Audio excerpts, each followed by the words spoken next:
Welcome to discussion 5 of Deeper Questions. We are audio taping this, like we have the others, for release on YouTube. And my policy with taping is that typically we haven't had any issues so far. If we do get into sensitive material and it's someone says something they wouldn't feel comfortable with having on the internet, we can redact and work through those sorts of things. We haven't needed to deal with that so far, but if we do, then I can cut things out, and I've more than happy to do that.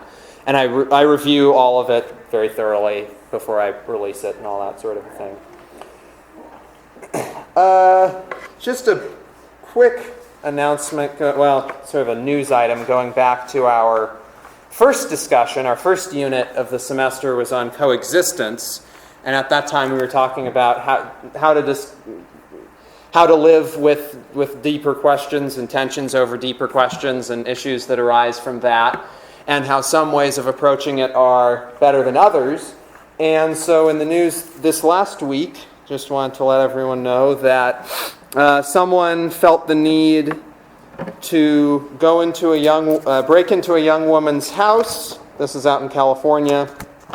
Beat her into a coma, leave the scene for her children to find her. Then she subsequently died, and he left. I don't know if it's a he. The perpetrator left a note on her body, strongly indicating that the goal of the attack was a martyrdom. So that's one way to deal with conflicts over deeper questions, and hopefully on this campus we can figure out other ways of doing it. Another announcement, after the workshop last time, I added some additional material beyond to the audio, beyond what we actually discussed. So I have a bit more information on pseudepigraphy and traditional attribution that's available at the end of the YouTube video. And then I also added a little bit of information about the Quran, which is a topic that we haven't discussed so far and that we really won't get into this semester. But I did. There was some material that we just didn't have time to get into, and so I wanted to provide that. So that's available for people on YouTube, and all of that's available through the website. So we are now beginning our final unit on miracles, which in some respects is the most controversial of all the units, which is why I'm doing it. Why I'm doing it at the end. We're sort of building up through the issues to some extent. Basically, the way we're going to do this is I have selected 2 reported miracles. We're going to use the Meach's case studies. We're going to walk through them in detail, and we're going to talk about what we think about them. I have selected the first one will be the most widely believed and reported miracle in United States history, to have occurred in United States history. And the second will be the most controversial miracle in the United States.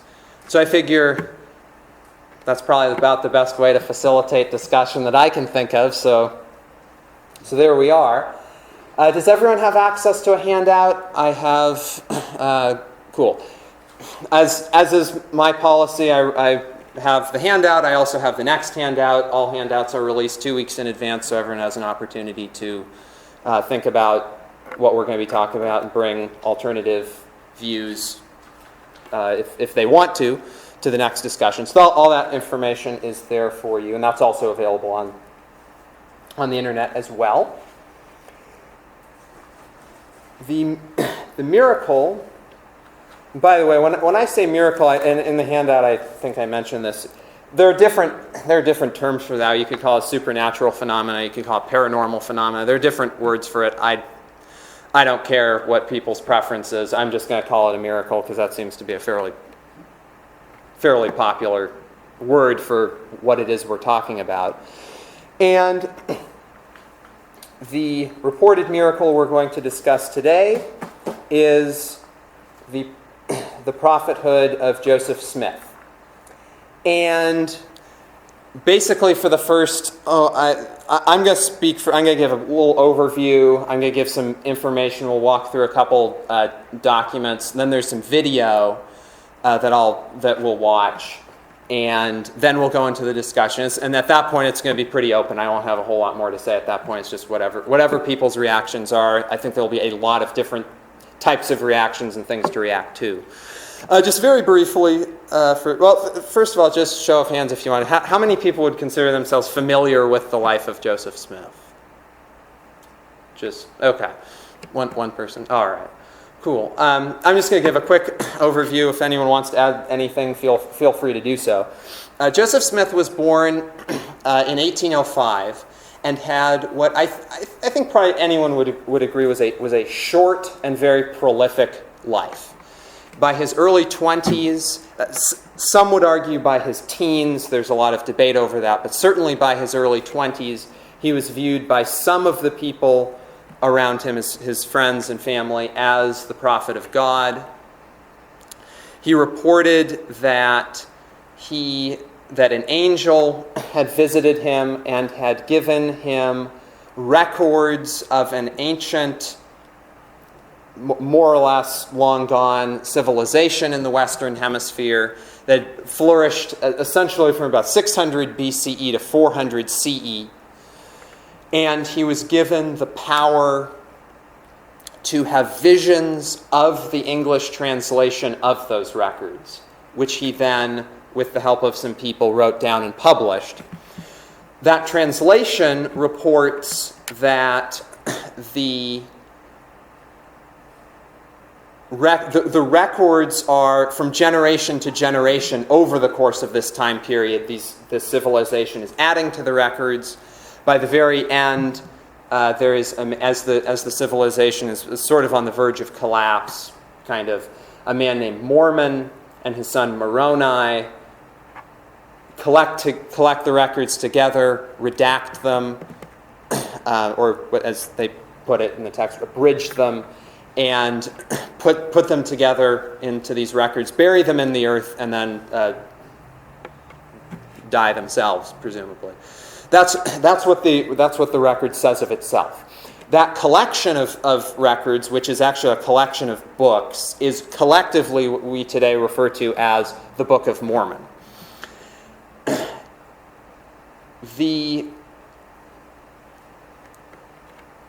There are two documents which were the group exercise for today, which are affidavits that have always been published at the beginning of the Book of Mormon. They're called the Testimony of 3 Witnesses, the Testimony of 8 Witnesses. And we're going to go through them again here in a moment.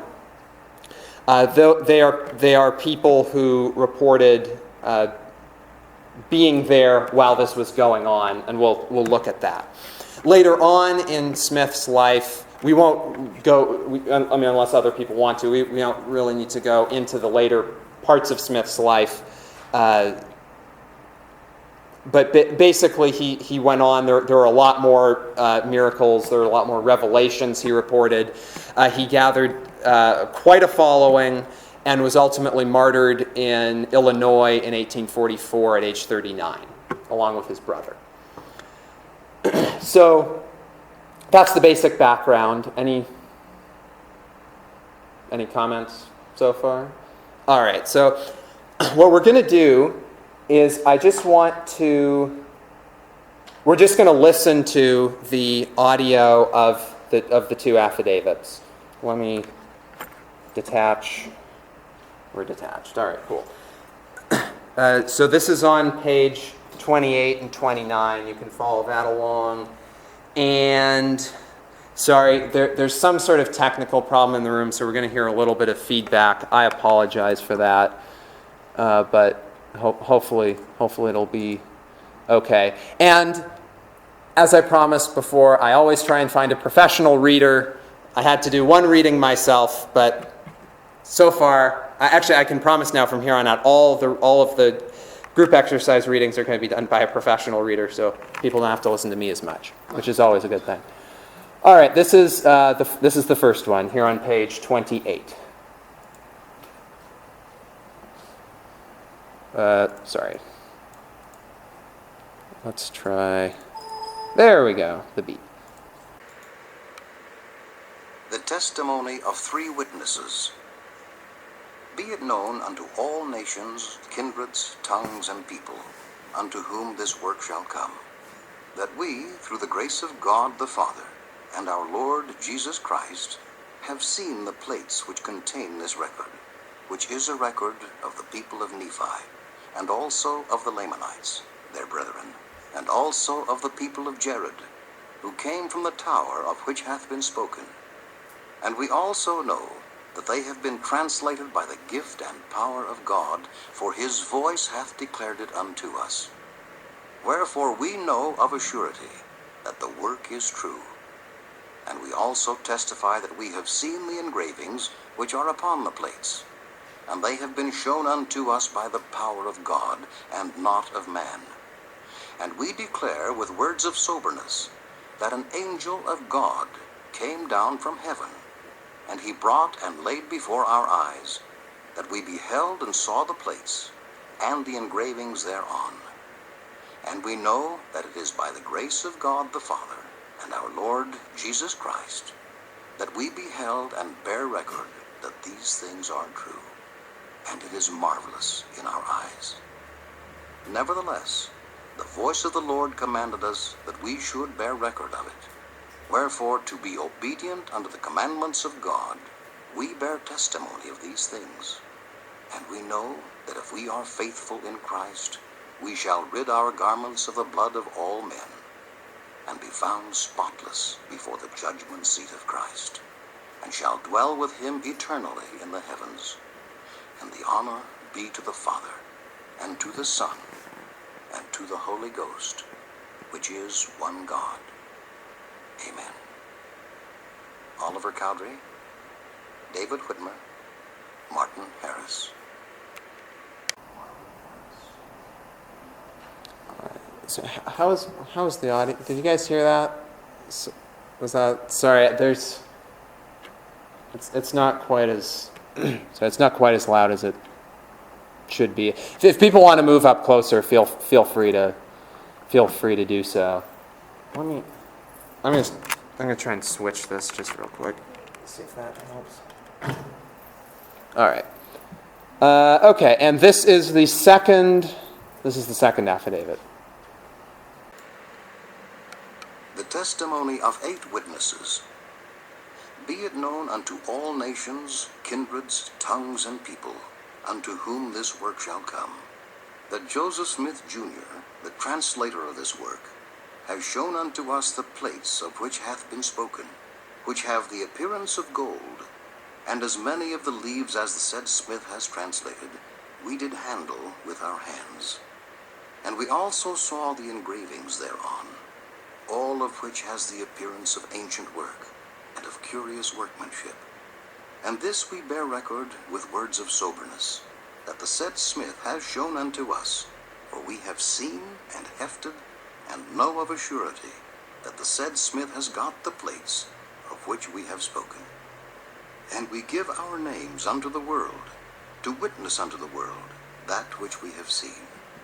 And we lie not, God bearing witness of it. Christian Whitmer, Jacob Whitmer, Peter Whitmer Jr., John Whitmer, Hiram Page, Joseph Smith Sr., Hiram Smith, Samuel H. Smith. All right. So that's the testimony of the 3 witnesses and the testimony of the 8 witnesses.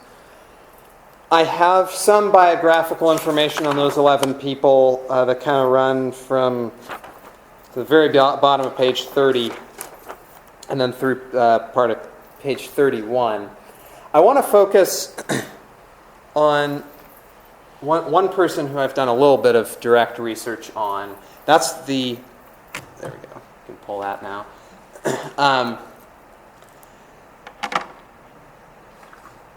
The final, the one of the 11 who lived the longest was David Whitmer. And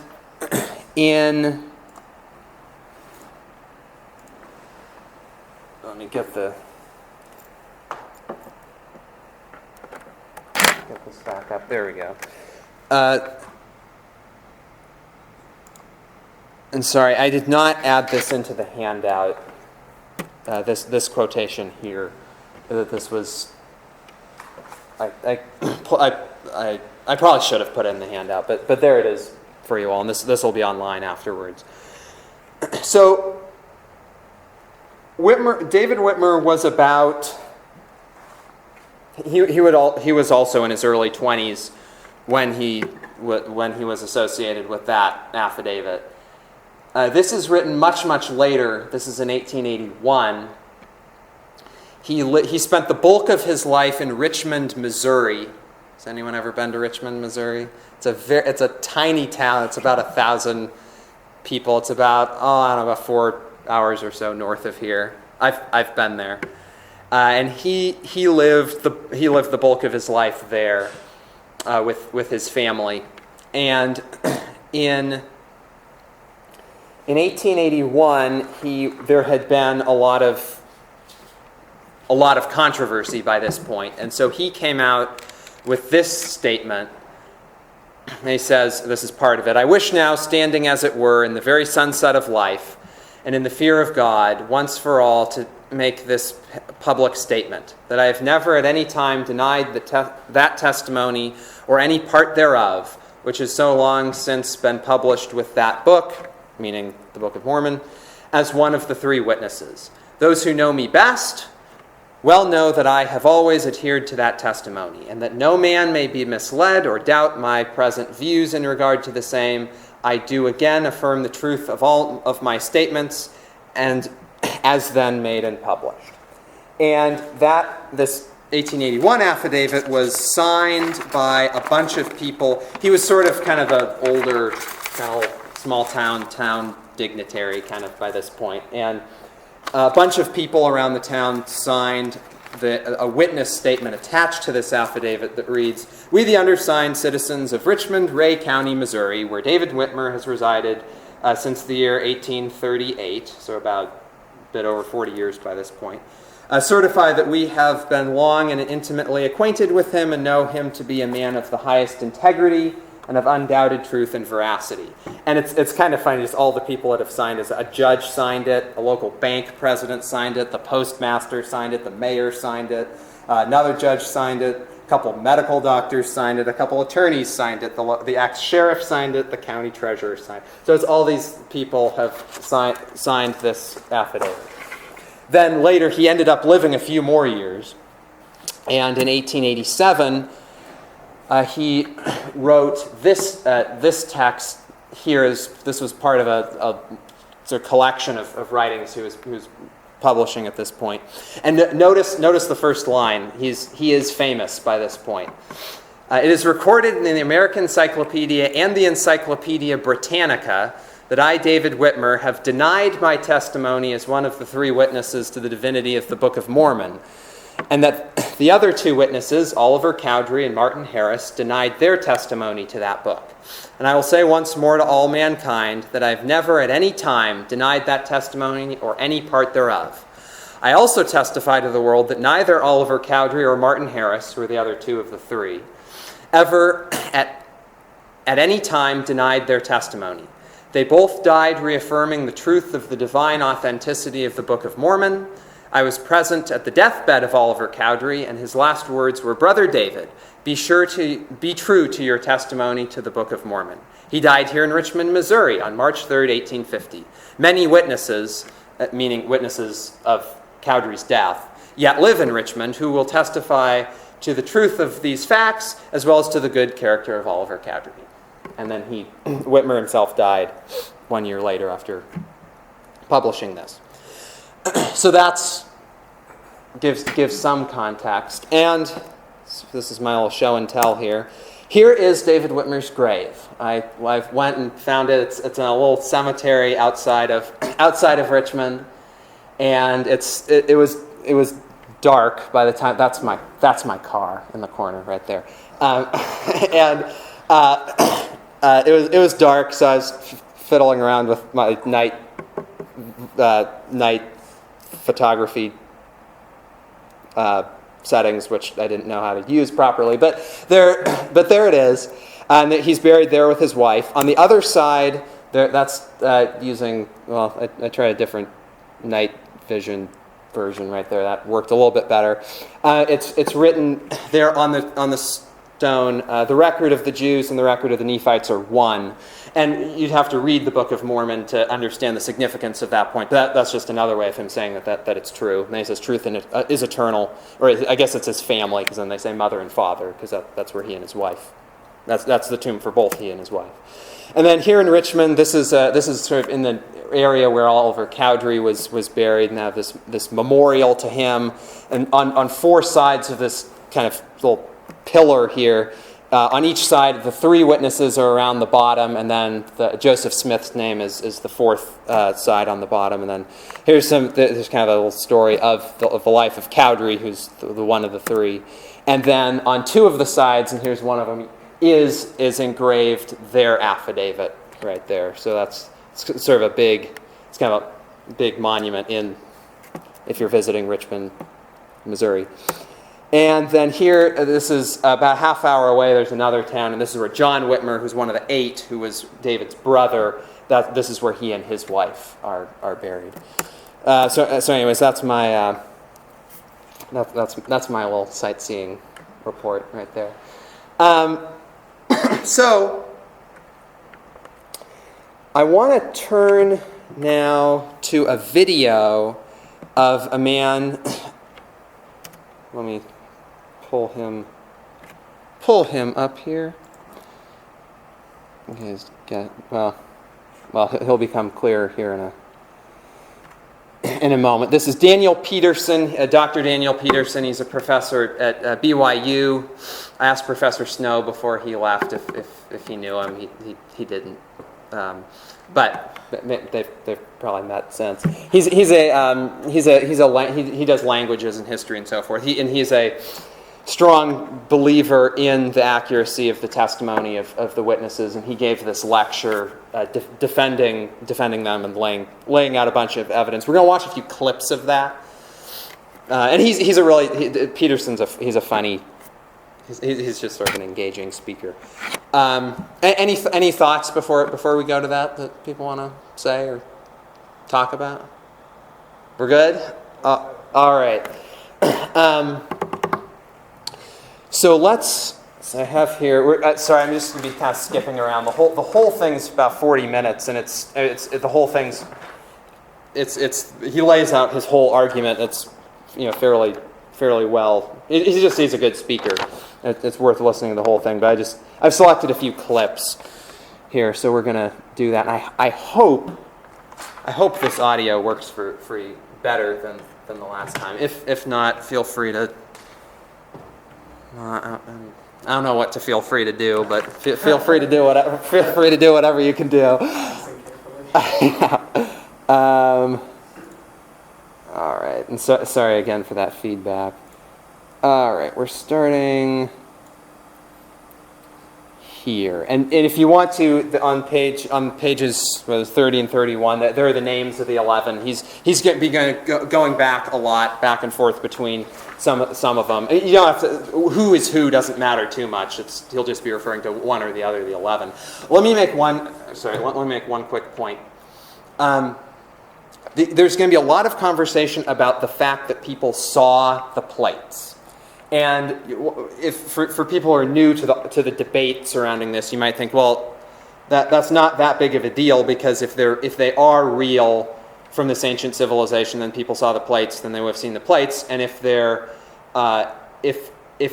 fraudulent, then someone made plates, and then they saw the plates, and they saw the plates. So that's it's sort of 6 of one, 6 of the other. It doesn't matter. The issue with that is if you're exploring taking the position of fraud with respect to the plates, what we're talking about, and I forget, well, he won't go into it as much in this section, but what we're talking about here are these metal sheets the records are on these metal sheets. They're made of gold or some sort of gold alloy with engraving in them that are bound together by these metal rings. and it's essentially like a big metal binder, but with the pages inside are metal too, and with this engraving. So it is not. Smith was again a young man of simple means. His family they were sort of kind of farmer type people in rural western New York. So a theory that involves fraud with respect to the existence of the plates has to incorporate his ability to create something like that. So that's why this is a big deal, and he keeps talking about that. Gold? Is it? I'm not just making that up. He reported the witnesses report that they're gold. There's a ton of debate over. There's a big debate because at various points they're claiming that they picked him up, they carried him around, and you can weigh gold and the amount of gold at that weight, and some people have argued, well, you physically, a human being pretty much can't pick up that much gold. So then there's this thing called tembaga, which I don't know anything about. It's apparently some sort of gold alloy that looks like gold, that's only partially gold. Yeah, we're talking about something that looks like gold. Okay. Other thoughts? Good. All right. So here is Peterson. Hello. Oh, that's good. That's because we're not plugged in. All right. Sorry. Smith's claims regarding the Book of Mormon seem, at least on the surface, to be very detailed and utterly tangible. They're not mystical claims, but belong to the real world of everyday physical objects. And critics have not been reluctant to meet them head on. As for the golden plates, wrote the evangelical Protestant polemicist G.H. Fraser, we will say simply, there were not any. The gold plates, declared a critic on the Fair Message board just yesterday, never existed outside Joseph's fertile mind. But the historical evidence suggests, no, it shouts, the contrary. A representative statement is that given during an 1878 interview with Orson Pratt and Joseph F. Smith by David Whitmer, which is not here on the screen. It was in June 1829, the latter part of the month. Martin Harris was not with us at this time. He obtained a view of the plates afterwards, the same day. Joseph, Oliver, and myself were together when I saw them. We not only saw the plates of the Book of Mormon, but also the brass plates, the plates of the Book of Ether, the plates containing the record of the wickedness and secret combinations of the people of the world, down to the time of their being engraved, and many other plates. The fact is, it was just as though Joseph, Oliver, and I were sitting just here on a log when we were overshadowed by a light. It was not like the light of the sun nor like that of a fire, but more glorious and beautiful. It extended away around us, I cannot tell how far, but in the midst of this light, about as far off as he sits, pointing to John Whitmer, sitting a few feet from him, there appeared, as it were, a table with many records or plates upon it, besides the plates of the Book of Mormon, also the sword of Laban, the directors, and the interpreters. Lucy Mack Smith, who had seen the chosen witnesses leave for their encounter with the angel of the plates, recalled many years later the scene that ensued at their return. When they returned to the house, it was between 3 and 4 o'clock p.m. Mrs. Whitmer, Mr. Smith, and myself were sitting in a bedroom at the time. On coming in, Joseph threw himself down beside me and exclaimed, "Father, Mother, you do not know how happy I am.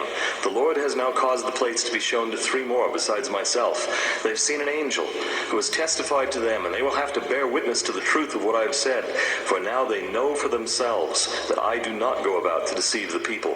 And I feel as if I was relieved of a burden which was almost too heavy for me to bear, and it rejoices my soul that I am not any longer to be entirely alone in the world." Upon this, Martin Harris came in. He seemed almost overcome with joy, and testified boldly to what he had both seen and heard, and so did David and Oliver, adding that no tongue could express the joy of their hearts and the greatness of the things which they had both seen and heard. Ultimately, each of the 3 witnesses, Martin Harris, Oliver Cowdery, and David Whitmer, signed his name to a statement that has appeared in every edition of the Book of Mormon from the beginning. According to David Whitmer, the quite distinct experience of the 8 witnesses to the Book of Mormon, the 8 as opposed to the 3, occurred 1 or 2 days after the experience of the 3. Soon thereafter, all of the 8 signed their names to a statement that has accompanied the testimony of the 3 in every printed version of the Book of Mormon.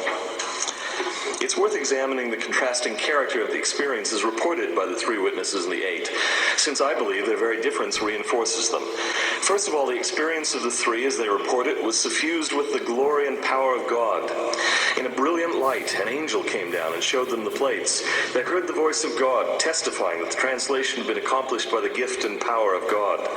Their written testimony is characterized by a marked religious or spiritual tone. It might be termed a supernatural or miraculous testimony. By contrast, the experience of the eight involves no glory, nothing miraculous. It's as mundane as anything can be. No angel shows the plates to them, Joseph Smith does. There's no miraculous light. Unlike the three, who seem simply to have observed the plates in the hands of the angel, the eight handled the plates and turned their pages. They hefted them. The language of their official account is cool and even formal or legalistic, to the point of emotional distance, the said Smith. God appears in their testimony only as witness to their concluding oath. His voice does not testify to the correctness of the translation. The eight witnesses are manifestly in full possession of their senses and mental faculties. Theirs might be labeled an ordinary or natural testimony. Why the differences? In order, I think, for the task of skeptics to be rendered more difficult. One might be tempted to dismiss the testimony of the three with its spectacular divine accompaniments as hallucinatory, however untenable that dismissal would be, or mere superstition. By contrast, there is absolutely nothing in the testimony of the eight that points to superstition or hallucination. It is the most matter-of-fact kind of experience, 9 men in the woods in the early afternoon, except for the object at the center of it. On the other hand, if one were to approach the witnesses first by way of the eight, and one were inclined to skepticism, one might be tempted to write their experience off as deception by Joseph Smith, or by some other conspirator or group of conspirators. There must really have been plates fabricated to deceive. But this doesn't account for the testimony of the three, which goes beyond fabrication and involves a number of additional objects. In other words, a single explanation seems unable to account for the two very different kinds of experience. This means that the skeptics who wish to explain the two testimonies away must resort to some unlikely combination of sincere hallucination, already unlikely in and of itself, and deliberate insincere fabrication. All right.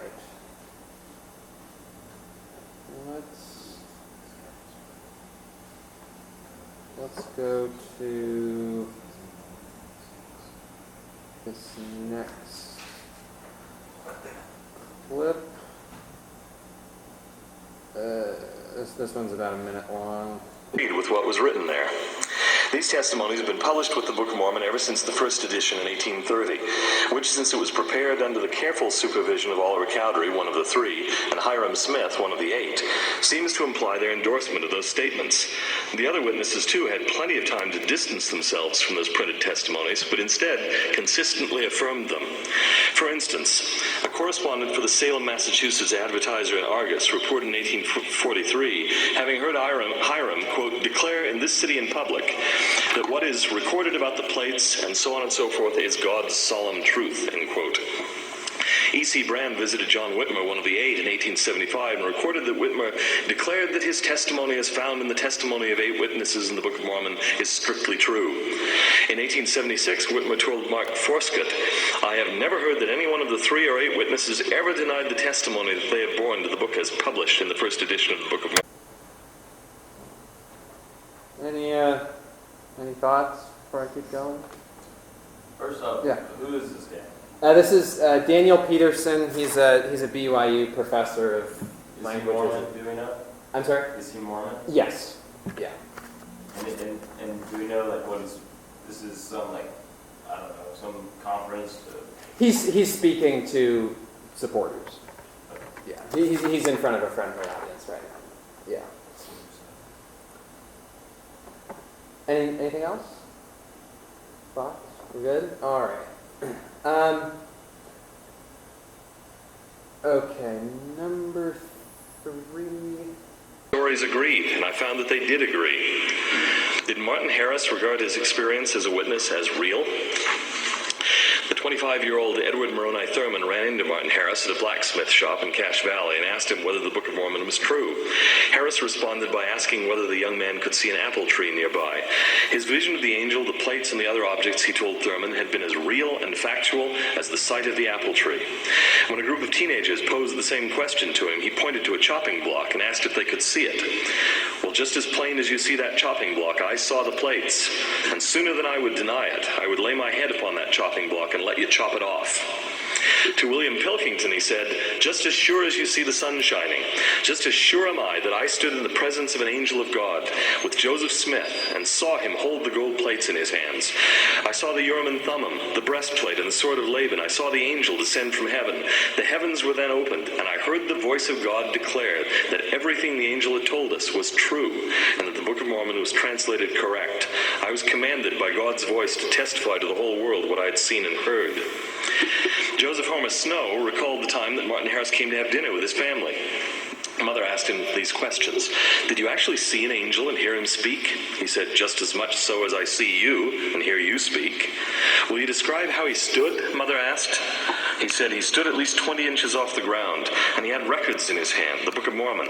He turned the leaves and declared that it was the work of the Lord and that it was true. He commanded us to bear that testimony to the world. Stephen Burnett.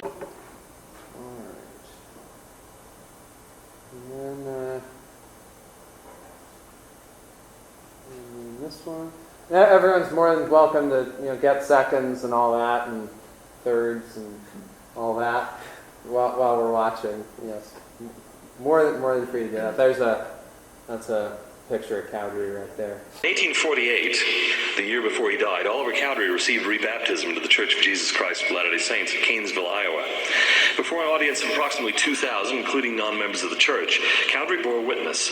"I beheld with my eye and handled with my hands the gold plates from which it was translated. I also beheld the interpreters. That book is true."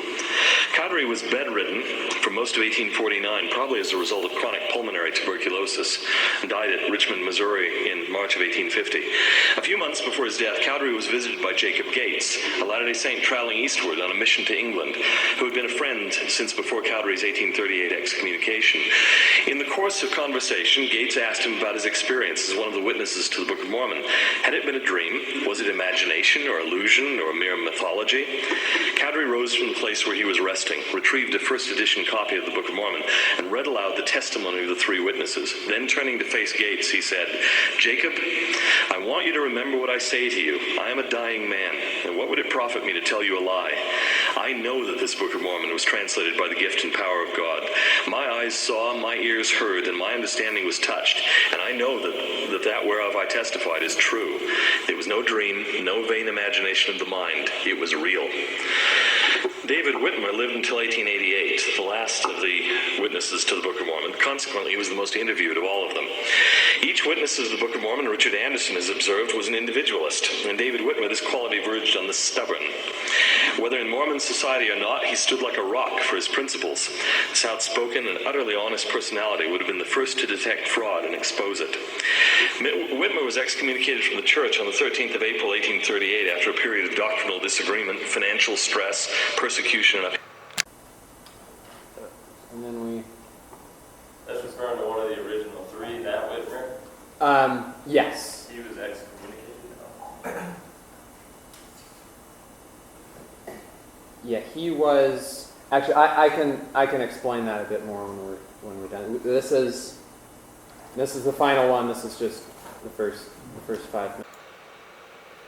personality would have been the first to detect fraud and expose it. Whitmer was excommunicated from the church on the 13th of April, 1838, after a period of doctrinal disagreement, financial stress, persecution, and upheaval. Yet when in 1886 the Omaha Herald asked him whether he, quote, still believed that Joseph Smith was a divinely inspired prophet, end quote, David Whitmer replied, "I know he was. It's not a matter of belief." The young James Henry Moyle, who had just received his law degree from the University of Michigan and was returning home to Utah, took a detour to Richmond for the sole purpose of interviewing David Whitmer. When he saw the witness, he implored him to tell him the truth. He told Whitmer of the sacrifices that his family had made for the gospel's sake, driven from state to state, and finally pulling a handcart all the way to the arid desert of the Great Basin. I said to him, "I was born and reared in the church, and I do pray of you to let me know if there is any possibility of your having been deceived. I'm just commencing life as you're preparing to lay it down, and I beg of you to tell me if there's anything connected with the testimony which you have borne to the world that could possibly have been deceptive or misunderstood." I further said in an earnest youthful appeal that I didn't want to go through life believing in a falsehood, that it was in his power to make known the truth to me. His answer was unequivocal. There was no question about its truthfulness. The angel had stood in a little clear place in the woods with nothing between them but a fallen log. The angel on one side and the witnesses on the other.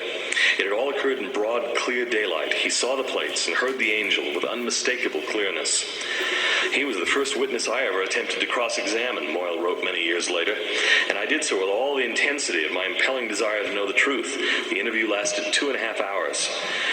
The young lawyer, who subsequently served as Assistant Secretary of the Treasury in 2 federal administrations, came away utterly convinced of David Whitmer's sincerity. Throughout his life, Whitmer insisted that the experience was literal and physical, not merely imaginary or spiritual. Joseph Smith III, for example, recalled an 1884 exchange between the witness and a non-Mormon identified as Colonel Giles. Rather suggestively, he asked if it might not have been possible that he, Mr. Whitmer, had been mistaken and had simply been moved upon by some mental disturbance or hallucination which had deceived them into thinking he saw the personage, the angel, the plates, the Urim and Thummim, and the sword of Laban. How well and distinctly I remember the manner in which Elder Whitmer arose and drew himself up to his full height, a little over 6 feet, and said in solemn and impressive tones, "No, sir, I was not under any hallucination, nor was I deceived. I saw with these eyes and I heard with these ears. I know whereof I speak." In a letter to Anthony Metcalf in 1887, Whitmer again insisted on the literal reality of what he had seen. "Of course we were in the spirit when we had the view, for no man can behold the face of an angel except in a spiritual view. But we were in the body also, and everything was as natural to us as it is at any time." To Orson Pratt and Joseph F. Smith, nearly a decade earlier, he had testified, "I saw the plates, the sword of Laban, the Urim and Thummim, and other artifacts, just as plain as I see this bed," striking his hand upon the bed beside him. "And I heard the voice of the Lord as distinctly as I ever heard anything in my life, declaring that the records of the plates of the Book of Mormon were translated by the gift and power of God. I saw them as plain as I see you now," he told a reporter from the Kansas City Journal in 1881. He frequently emphasized that the angel and the table on which the plates and other objects rested was very close to him and the other witnesses, within about 3 to 6 feet. Mr. Whitmer describes every detail of the vision with great precision, reported the Omaha Herald in 1886, and much fervency. Wilhelm Poulsen interviewed David Whitmer in 1878. When Poulsen asked him if the 8 witnesses did not handle the plates, Whitmer replied, "We did not, but they did." In January 1888, the Richmond Conservator reported on the last days of David Whitmer in memorable detail. On Sunday evening before his death, he called the family and his attending physician, Dr. George Buchanan, to his bedside and said, "Doctor, do you consider that I'm in my right mind?" To which the doctor replied, "Yes, you're in your right mind. I've just had a conversation with you." He then addressed himself to all present and said, "I want to give my dying testimony. You must be faithful in Christ. I want to say to you all that the Bible and the record of the Nephites are true, so you can say you have heard me bear my testimony on my deathbed. All be faithful in Christ, and your reward will be according to your works. God bless you all. My trust is in Christ forever, worlds without end. Amen." I've been visited by thousands of people, David Whitmer told James Hart in 1883, believers and unbelievers, men and ladies of all degrees, sometimes as many as 15 in one day, and have never failed in my testimony, and they will know someday that my testimony is true. As Richard Anderson points out, All right. So that's, to put it mildly, some pretty controversial material. And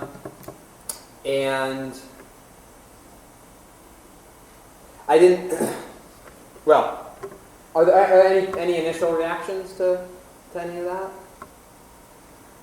And he had his story straight, apparently, with all these people he was telling. He had the same little metaphor. As surely as I see you, or as surely as I see that guy over there, or that tree. I mean, My whole issue with this is how much time they spend trying to substantiate their own texts within their text. It's just, I guess just because it was so recent, but... Thoughts on that? I mean, can you think of any other religious text that like spends time like self-reflecting? By the way, this is legitimate. That's another thing. Yeah. Yeah, they have a lot of information for sure. But they believe That whole thing where just this whole it's really in the first one, the three witnesses testimony.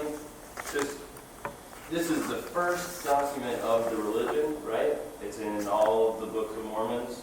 Yeah, actually, Books of Mormon. I have a couple here. If anyone wants to take a look at them. Well, the very first document saying no, really, like this all really happened. It's just way too concerned with substantiating itself for me to believe it's legitimate. Where did the Encyclopedia Britannica, or the encyclopedias get that all these individuals denied, withdrew their assertion? It's that's a really good question, and it does raise that question mark, doesn't it?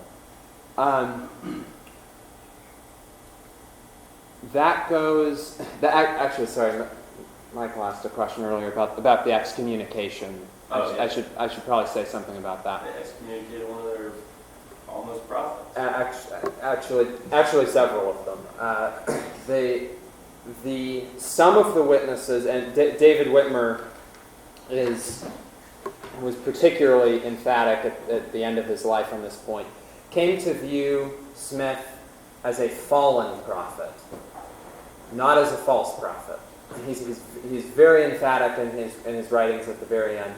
That Smith, after this period that we're talking about, would later go on, because Smith would have a public career of about close to 20 years after that. He was when he was martyred. He was starting a campaign. And Whitmer believed by the end that Smith had started doing some things that were inconsistent with his original calling, and so there were some excommunications related to that. But Whitmer's very emphatic that at the beginning he was the real deal. It may be, I don't know where the Encyclopedia Britannica. I don't know why it says what it said at that point, but it may be getting it from that. It may be interpreting that incident. The fact that he was excommunicated as right. Him denying his previous statement. Yeah. So I don't have a whole lot more to say. This is what the evidentiary argument for a miracle looks like for anyone who's ever had someone sit you down and walk you through it in detail. Did Smith write this whole book? I mean, as his reflection of what the angel told him? He sat down with Cowdery was one of his scribes, a couple other. They sat down in a house for a couple of months. There's a little debate about the exact amount of time, but over a couple of months, and they popped that thing out and sent it off to the publishers. Yeah. I'd like to sort of really read that, because it's depending on the detail and I don't know, the logic even plays into it, but just how it reads. It's all like in most of the other sacred texts, many individuals contributed to those, and just for one guy to sit down and do something like that I don't know, may or may not make a whole lot of sense. That's pretty incredible to me. Whether it's you believe it or not,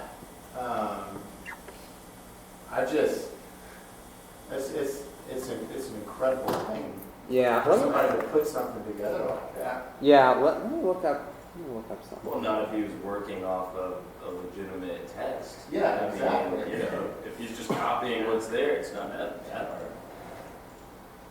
But if he was just pulling it out of his own mind, well then yeah, it's impressive, although... Yeah. And that is an argument that the supporters of his raise, is you can't pull something off in that period of time. Yeah, that's what I was getting at. I mean, that. Right. How could I make this up? You know, say that.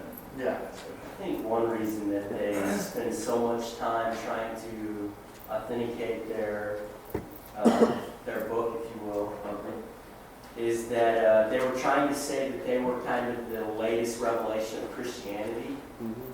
And the problem is people were probably very opposed to them because there are several places within the New Testament where it basically condemns things like the revelation that Joseph Smith would have had. I know like Galatians 1 and Hebrews 13. That's Paul, and we don't know who wrote Hebrews though. But Paul talks about if an angel will lie and reveal a different gospel, even let him be accursed. And that's kind of like ironic that that's very close to what you hear from the Mormons. So there probably would have been a lot of opposition. He's sitting here trying to get a Christian church on board saying this is the latest revelation, and people were probably opposed to that, saying, well, and then Hebrews 13 says that the gospel is the same yesterday, today, and forever. So it's probably knew from the start that he's having a lot of opposition. He was trying to authenticate there. So you're saying the context definitely played a role, like the fact that it was 19th century America and Christianity was pretty rigid. Oh yeah, at about the same time this was happening, you had the Second Great Awakening, I think, leading up to the Civil War. That was a part of the reason the big abolition movement was because so many people were, coming to the Christian faith there. I mean, yeah, I guess, all the classical faiths, I guess we'll call them, are so ancient that they didn't have that real issue. What do you mean? That they didn't have to encounter, existing I mean, they dogma. did during the time that it was written. You see that in Acts, a lot of persecution and stuff, and a lot of disagreement, especially with the new covenant that was brought forth by Jesus. You see, like, just teachers of the law, who Pharisees, they knew that I'd say they were really opposed to, but especially in Acts and all throughout the gospel, they're pretty opposed to, but with the new covenant that Jesus brought to the world, yes. So are we saying that, like, Mormonism is maybe at the point that early Christianity was, where, early Christians had to do it in hiding? Yeah. Yeah. So maybe in like 2,000 years, just everyone's going to be Mormon? No, I don't think so. I mean, I agree with you all that the fact that they worked so hard to authenticate their doctrine makes me more skeptical of it. Yeah. Like, I feel like with guys like Paul, they were kind of like, they would go to a synagogue or somewhere and they preach it, and people would accept or reject it, and they're just kind of like, move on. Like, they weren't going to keep pushing it. It seems like there's usually a division of labor between the spiritual people and the people who substantiate that, the historians, basically. And in this case, they're trying to do both at the same time. Yeah, I know what you're saying. It's a little, it makes it harder to some. Yeah. Yeah.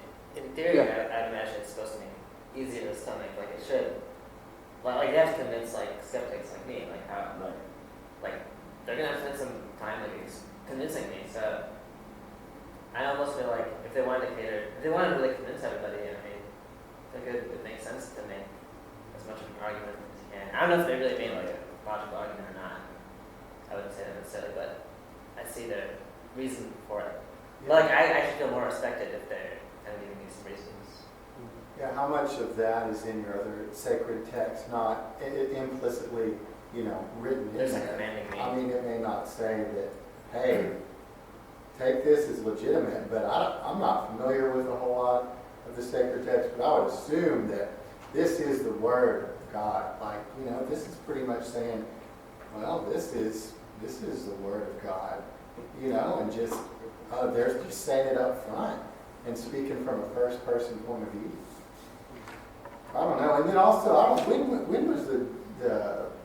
when did literacy really take off? Like, I feel like that plays a big part into a new religion coming into a more literate and more well-educated world, maybe in the 1800s. I think that's context you have to look at. how much, what's the difference of skepticism between culture in 1800 and back, in BC and some of the earlier times? Yeah, that's not the point. I don't think they had smart asses like us back then. Yeah. To this point, to this extent. For everybody to just pick the works apart, I don't know.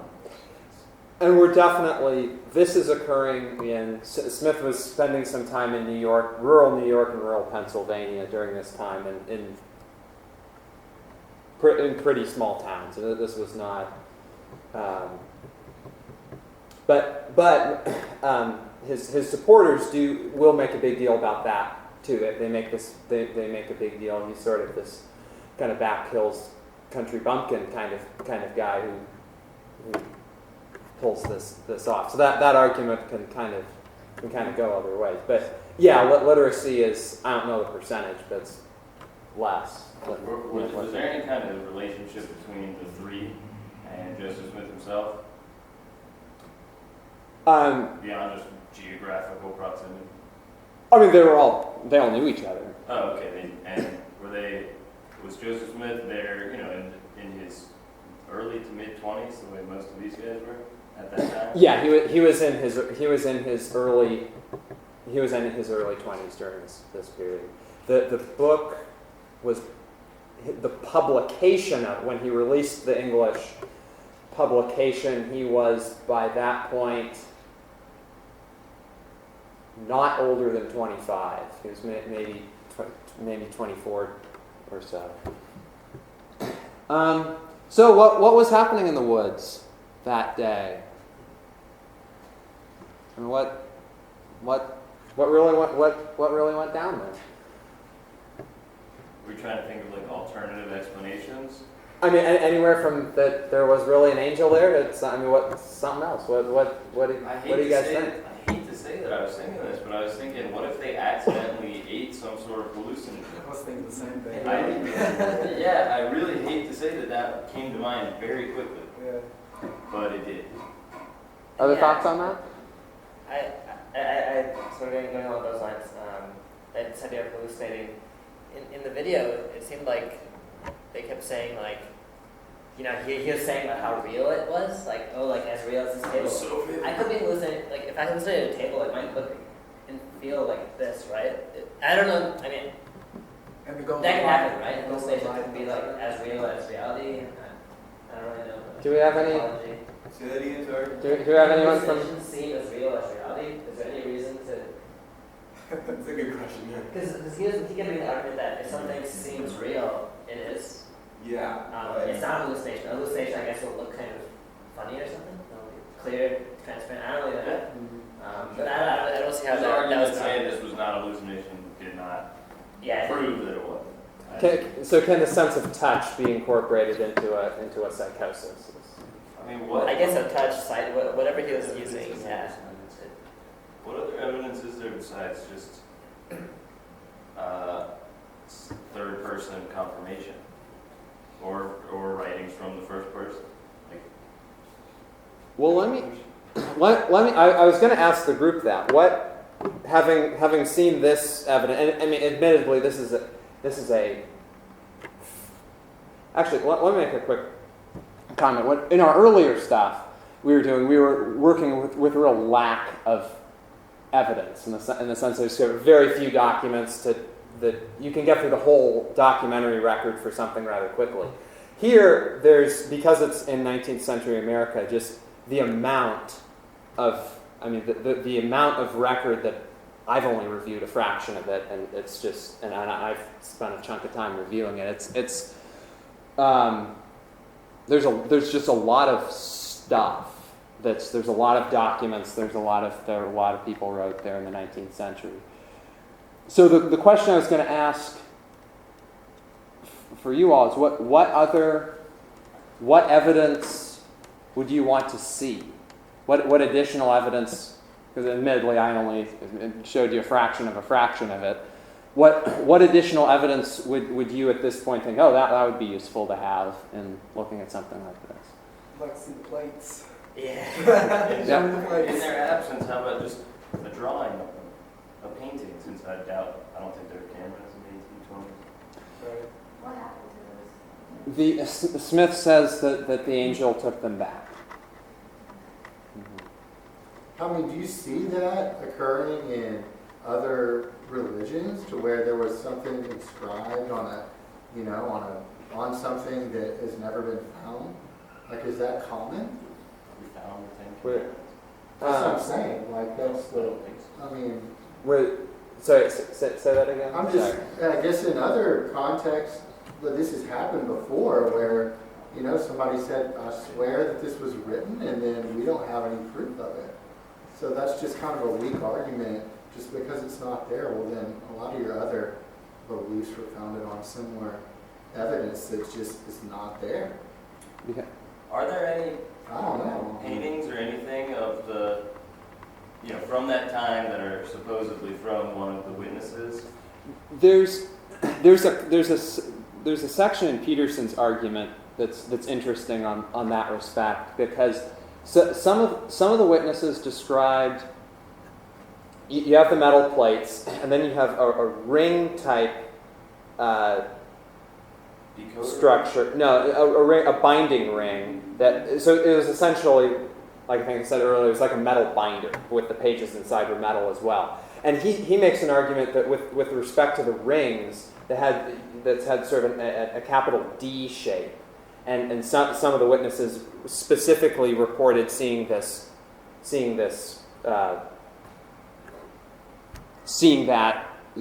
rings with that shape attached to it.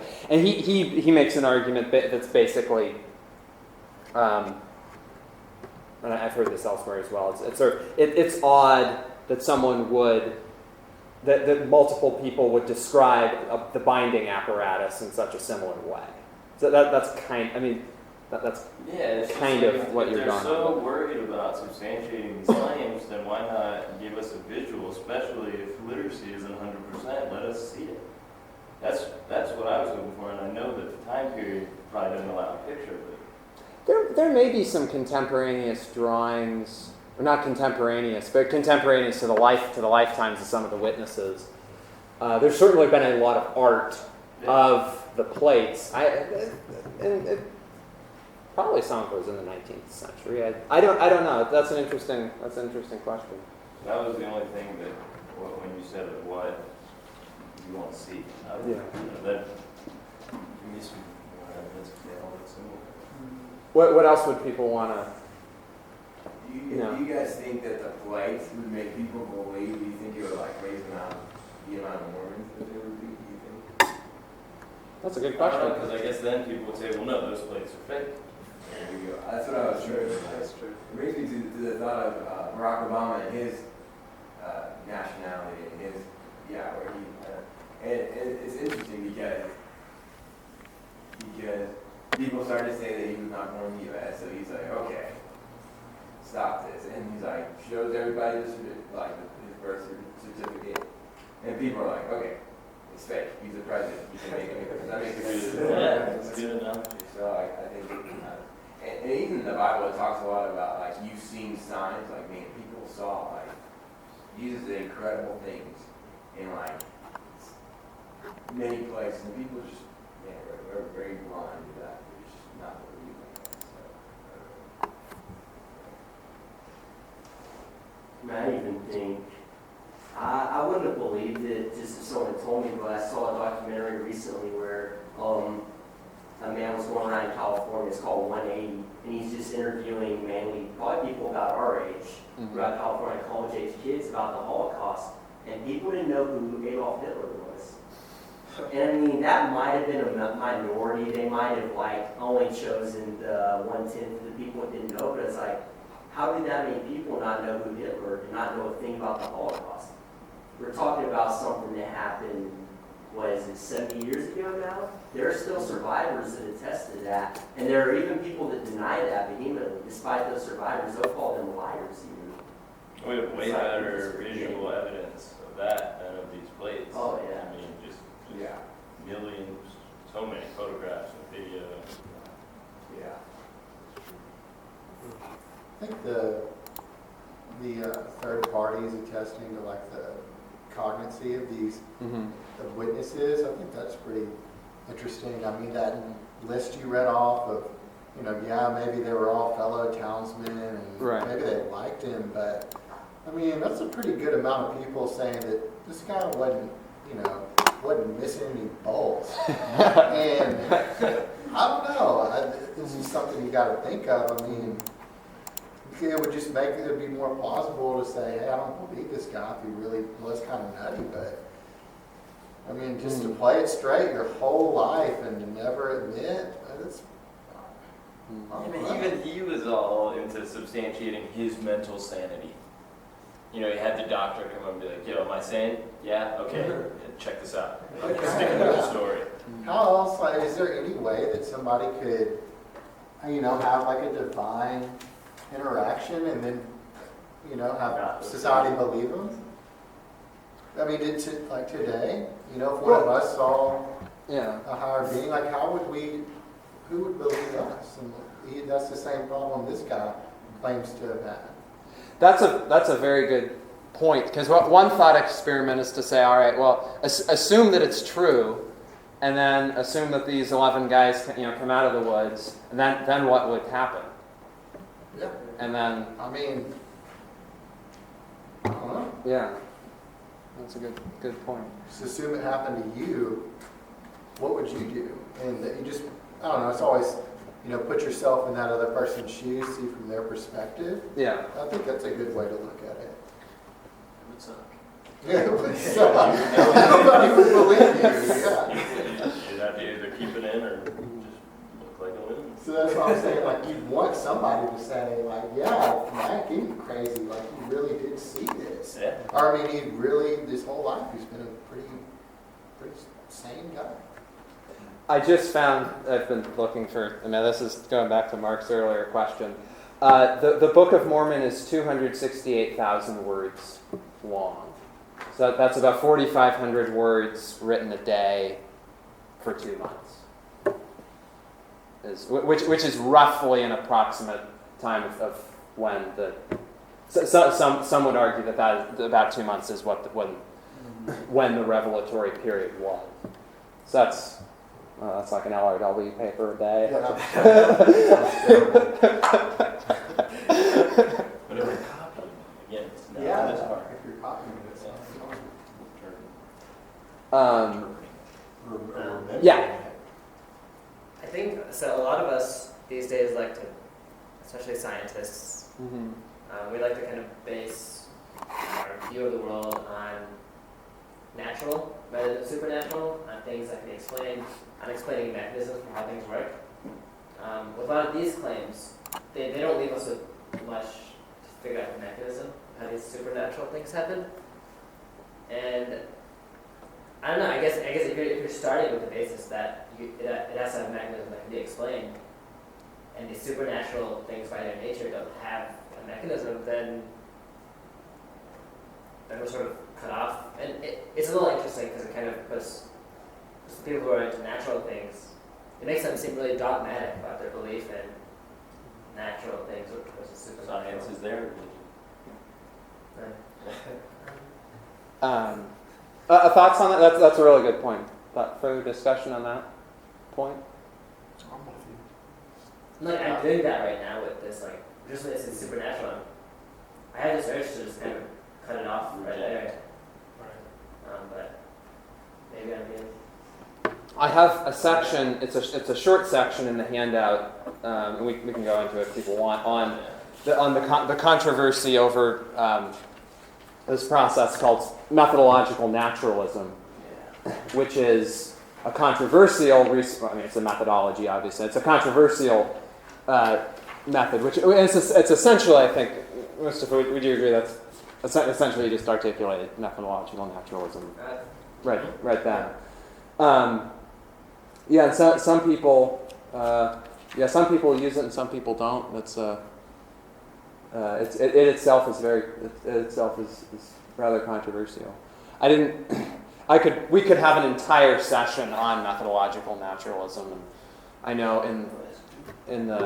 but I just gave it a paragraph, and if people want to talk about it more. I know it's a controversy in the field of history, which is more my thing, and I No, it's a controversy in the physical sciences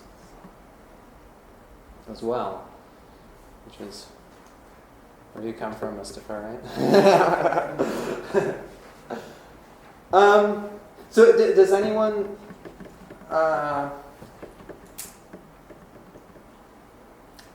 feel? Does anyone want to lay out a hypothesis? Well, I guess we kind of heard one about exactly what was going on in the woods that day with those 11 guys, or 12 and Smith, or 13 if you count the angel. What was going on in the woods that day? Any additional thoughts on that? I feel like, you hope it's not so that it could just all be fraudulent, because this isn't necessarily proof, because it could have just been who was there, but you just have like all these guys are brothers, and they're in the same family. Mm-hmm. You've got a Cowdery, a Whitmer, a Harris, a Whitmer, a Page, a Smith, and a Smith. Yeah. It's like that's a lot of family going on. There could be a lot of scheming, unfortunately. And it sounds like people at that time were concerned that he was only using this to establish a theocracy with himself as like the king, or as the divine, secretary. If we explore the fraud scenario for a moment, what could someone walk through sort of what that would? Did someone come up with it and then enlist the others, or did they? What is a plausible fraud scenario for something like that? Yeah. I'd say like based on the Bible, and obviously the devil is opposed to God, and my thought in this meeting, if the devil's goal is to get people out of God, out of believing in God, and out of having a relationship with God, Satanism is a way to do that, but there's plenty of other ways that are more subtle. Does that make sense? Like people, that's the other extreme. Satanism and Christianism, does that make sense? They're just an opposite extreme. My thought being the Book of Mormon acknowledge the Bible as being a true text and having true meaning to it, but yet the Bible refutes the fact that in Hebrews 13, Galatians 1, and Matthew, many ways that Jesus said, there will be people in the end times coming and saying, I have this message from the Lord, I have this to tell you from the Lord, and don't listen to them. So the devil is very subtle with what he tries to do.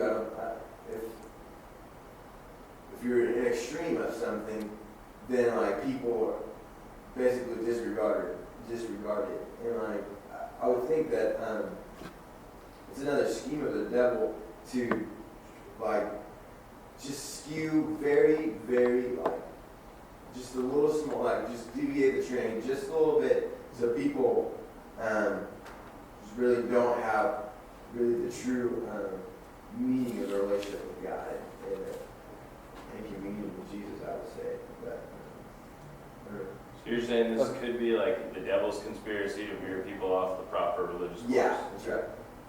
Yeah. Other thoughts on that? That's an interesting point. So that almost going to, I guess, not divine revelation, but it could have been actual revelation. Mm-hmm. You could argue from that point. In the handout I have on page somewhere, I list, and I didn't want to go through this, spend the time to go through the whole thing, but it's sort of a framework that I found useful. 8, when there's a reported miracle, I found pretty much anyone's reaction falls into one of these 8 categories, and that one you're saying is the second one, where it's a miracle, that the reported miracle is a miracle but of a different type. Yeah. So those if someone falls into a 9th category, feel free to let me know. I'm open to adding a 9th category, but in my experience, people fall into one of these 8. That's sort of a useful framework for me when I'm thinking about I these couldn't things. even figure out like a real hypothetical with that number 2 on it, but that crazy. Any other thoughts before we begin wrapping up? Yeah. In my mind, I keep wondering like, what would be our motive for it. Yeah. Like writing that Yeah. big book, like that'd be a lot of work to come up with. If I was going to publish it as a novel, I'd want to get credit and money and stuff.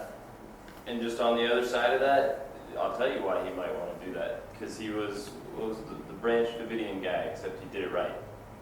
And he achieved ultimate power. That's just the other side of it. I'm not saying that's what I believe. I'm just saying he figured, what is my best avenue to ultimate dominion over a state? Theocratic. Just saying, maybe. And I guess some people say that hasn't been linked, I guess, to the time. I mean, conveniently, wasn't he the head of the church until his death? Or in a position of Yes. Yeah, that would be safe to say. prominence? Yeah. Yes. Yeah. Yeah, so, or even forget just the overall political power, just the personal power, just having, picking and choosing, women, personal wealth.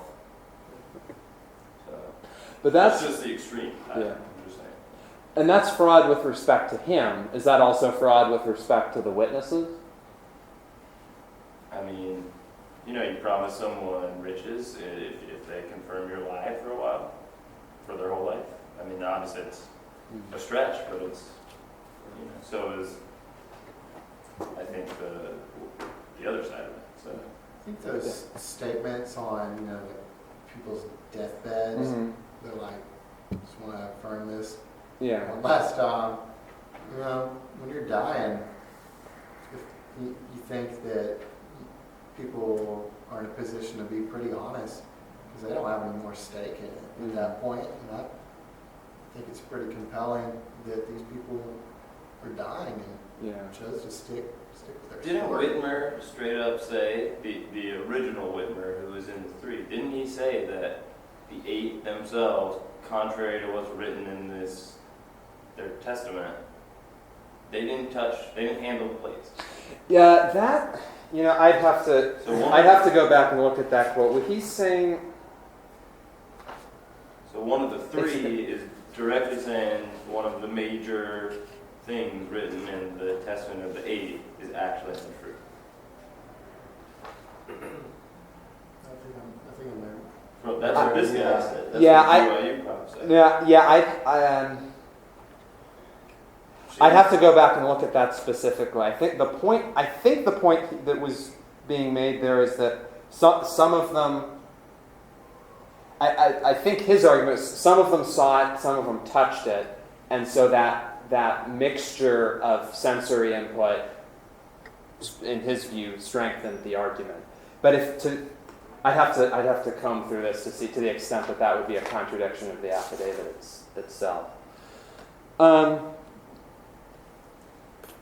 Any other final thoughts?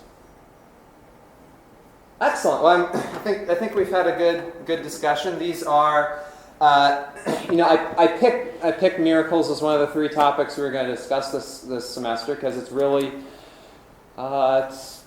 people really disagree about it. I mean, it's a very personal issue. It's a very emotional issue for people. It touches deep in there. So I'm glad we had the opportunity to talk about it.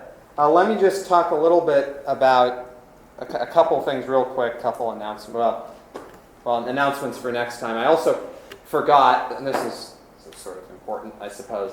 In my initial introduction, I forgot to mention that in one of the important things that's in the record, that's the Book of Mormon, that's as in English is the Book of Mormon, is that it says that after Jesus was resurrected, and it says he had his appearances in the Galilee and in Jerusalem, but he also appeared to this civilization.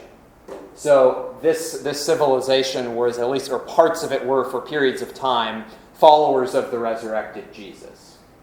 And so the angel is giving Smith the plates as a way of, their word was restoring the church, along with this new information, sort of this parallel Western Hemisphere thing that was going on. Sorry, that was kind of a big point that I didn't mention in the. So there's that continuity then with the beliefs of the time. In terms of next week, let me return to our all-powerful chart from page 27. This is, in the workshop, we worked through some of the debates regarding different texts in the New Testament. I have an X indicates an issue, a lack of an X indicates that there's not an issue, and feel free to, it's all on the internet, or you can ask me afterwards. Our next session will be, our next miracle is the resurrection of Jesus. We're just going to go right into it. We're going to focus on the opening of, we're going to focus on Galatians 1. And we're going to focus on the argument that if you turn to page, or the first page of discussion 6 handout there, page 32 and 33, is that right there is the opening it's Galatians 1 and the first half of Galatians 2 is Paul's argument for why the resurrection is true, and he lays out his evidence for it, or part. He lays out an evidentiary argument for it. And the reason I want to point out that I selected the letter to Galatia is that it is one of the very few that has no X's at all. So this is a remarkably pristine, unlike some of the other texts we've been looking at. This is a remarkably pristine preservation of early Christian writing. It's one of the earliest Christian documents as well, probably written somewhere between 50 and 60 CE. So it is in pristine state, which means, and when there's scholarly consensus, that means I just stipulate to the truth of that consensus when I'm doing my thing, which is the policy I talked about last time. So there are not pseudepigraphy issues, we can skip that. There are not redaction issues, we can skip that. There are not interpolation issues, we can skip that. There are not, there wouldn't be traditional attribution issues there anyway. So a lot of those issues we talked about last time, we can just skip. It's a rare opportunity for us to do that. So we're just going to go straight into the argument, so we don't have to worry about that. I would also encourage us, as much as possible, to... I don't want to spend a whole lot of time going through what Paul's argument is, because I don't think there's a whole lot of controversy about what he's trying to say. The controversy is over whether it's true. And so my preference is for people to just know it and we come in and talk about it. Now, I'm happy to, we'll walk through it some, but I want to reserve as much of the time for discussion as possible.